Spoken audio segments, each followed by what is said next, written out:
ఇవాళ నరేంద్ర మోడీ ప్రభుత్వం చంద్రబాబు నాయుడు మీద ఆధారపడి నడుస్తోంది. టీడీపీ మీద ఆధారపడి ఎన్డీఏ ప్రభుత్వం ఏర్పడింది. అందువల్ల కేంద్రం మీద ఒత్తిడి పెంచి ఏది కావాలంటే అది తెచ్చుకునే అవకాశం చంద్రబాబు నాయుడుకి వచ్చింది.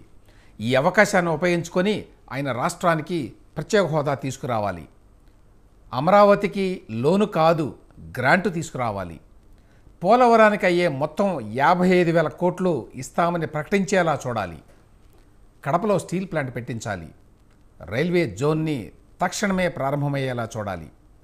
రాష్ట్రానికి వచ్చిన ఈ సదవకాశాన్ని చంద్రబాబు నాయుడు వినియోగించుకోకపోతే ఆయన ఆంధ్రప్రదేశ్కి ద్రోహం చేసినట్టే. ఈ మాటలు అంటున్నది వైసీపీ నాయకులు, ఆ పార్టీ మద్దతుదారులే కాదు, వామపక్షాల నాయకులు, కొంతమంది మేధావులు కూడా. నిజంగానే చంద్రబాబు నాయుడు లేకపోతే ఎన్డీఏ ప్రభుత్వం లేదా? టీడీపీకి ఉన్న 16 మంది ఎంపీల మద్దతు లేకపోతే నరేంద్ర మోడీ ప్రభుత్వం కుప్పకూలిపోతుందా? ఈ పరిస్థితుల్లో కూడా ముఖ్యమంత్రి చంద్రబాబు నాయుడు రాష్ట్రం కోసం గట్టిగా మాట్లాడడం లేదా? భారీ ఎత్తున నిధులు తేవడం లేదా? వాస్తవ పరిస్థితి ఏంటి? బీజేపీకి ఈ లోక్సభ ఎన్నికల్లో వచ్చిన సీట్లు 240. కేంద్రంలో ప్రభుత్వాన్ని ఏర్పరచడానికి అవసరమైన సీట్లు 272. అంటే బీజేపీకి సొంతంగా ప్రభుత్వాన్ని ఏర్పరచడానికి 32 మంది ఎంపీల అవసరం ఉంది. ఎన్డీఏలో బీజేపీ తర్వాత ఎక్కువ సీట్లు వచ్చిన పార్టీ టీడీపీ. ఆ పార్టీకి 16 సీట్లు వచ్చినాయి. ఆ తర్వాత నితీష్ కుమార్ జేడీయూకి 12 సీట్లు వచ్చినాయి.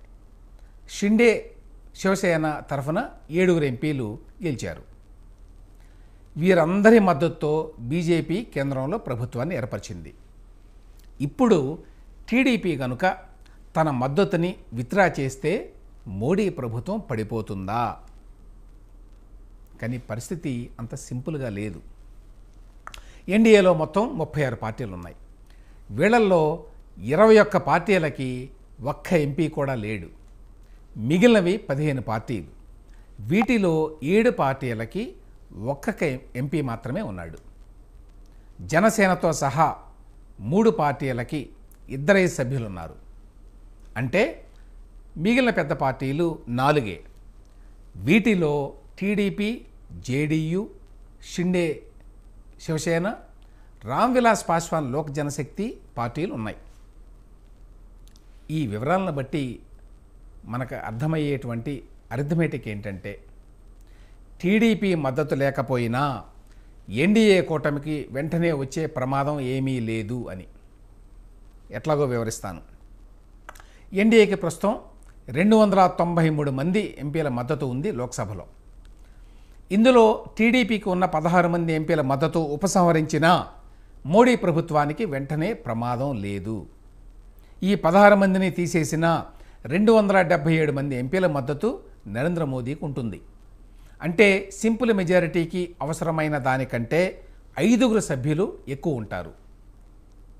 అయితే బుటాబుటీ మెజారిటీతోటి ఎన్డీఏ ప్రభుత్వం నడవాల్సి వస్తుంది. ఎప్పుడు ఏ చిన్న పార్టీ తిరుగుబాటు చేసినా ప్రభుత్వం కుప్పకూలుతుంది.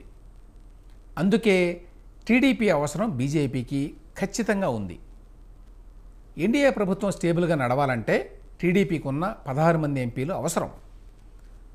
అందువల్లనే టీడీపీకి ప్రస్తుతం కేంద్రంలో ప్రాధాన్యత పెరిగింది. అయితే అదే సమయంలో టీడీపీ లేకపోతే మోడీ ప్రభుత్వం నడవదు అని అనుకోవడం కరెక్ట్ కాదు. తెగేదాకా లాగితే బీజేపీకి ఎంత నష్టమో టీడీపీకి కూడా అంతే నష్టం.